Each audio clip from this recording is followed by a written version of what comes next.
रुपाली पाटील यांनी गुंड पाठवून मारहाण करायला लावल्याचा गंभीर आरोप करण्यात आलाय। रक्तबंबाळ महिलेनं राष्ट्रवादीच्या नेत्या रुपाली पाटील यांच्यावरती गंभीर आरोप केलाय। मारहाणीनंतर महिला रक्तबंबाळ झाली, त्यामुळे हा व्हिडिओ दाखवण्यासारखा नाही। रुपाली ठोंबरे पाटलांविरोधात पोस्ट केल्यानं मारहाण केल्याचा आरोप केला जातोय। मारहाण झालेल्या माधवी खंडाळकर यांनी हे गंभीर आरोप केलेले आहेत।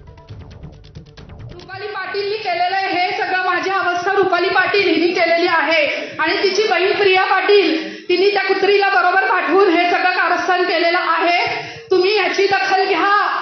रुपाली पाटील आणि तिची बहीण, मावशी, मैत्रीण कोण मला माहिती नाही आणि तिचा भाऊ, तिचे सगळेजण इथे मला मारहाण करतात। माझ्या घरात घुसून त्यांनी मला मारहाण केलेली आहे।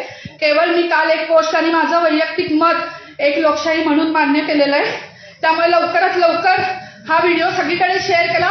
रुपाली पाटीलनी केलेलं हे सगळं माझी अवस्था रुपाली पाटील हिने केलेली आहे आणि तिची बहीण प्रिया पाटील तिने त्या कुत्रीला बरोबर पाठवून। दरम्यान आपण बीडमधून पुण्यात येत आहोत असं रुपाली ठोंबरे यांनी सांगितलंय। कदाचित माझ्या आत्म्याने मारहाण केली असावी असा उपरोधिक टोला रुपाली ठोंबरे यांनी लगावलाय। मारहाणीच्या आरोपांवर रुपाली ठोंबरे यांनी हे स्पष्टीकरण दिलंय। व्हिडिओ प्रसिद्ध करत रुपाली ठोंबरेंचं स्पष्टीकरण समोर आलंय। मी तर बीडमध्ये आहे। बीडमधनं मी आता पुण्याला येतेय। मग बहुतेक माझ्या आत्म्याने तिला तिथे येऊन बदललं असेल।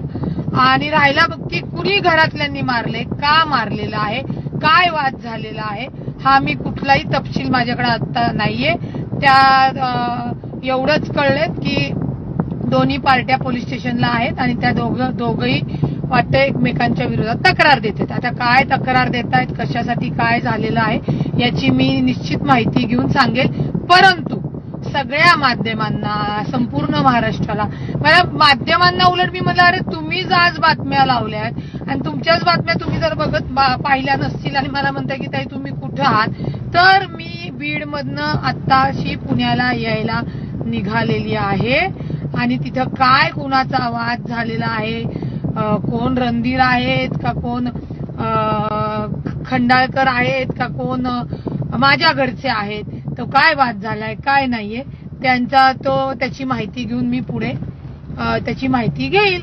आणि जर तसा काय वाद झाला असेल तर ज्यांनी काय वाद केले त्या दोन्ही पार्टीला पोलीस स्टेशनमध्ये ते आहेत।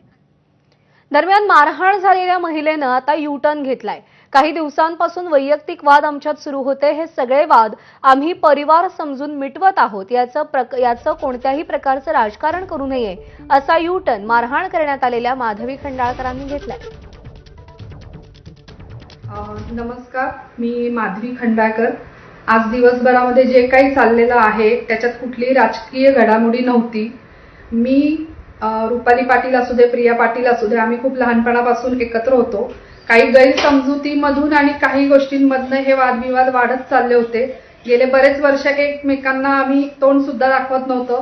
अचानक या सगळ्यांमधनं काही ना काही असतात गैरसमज करणारे लोक आणि त्यामुळे आपल्या डोक्यामध्ये काही गोष्टी राहून गेलेल्या असतात, त्यातून या गोष्टी घडलेल्या आहेत।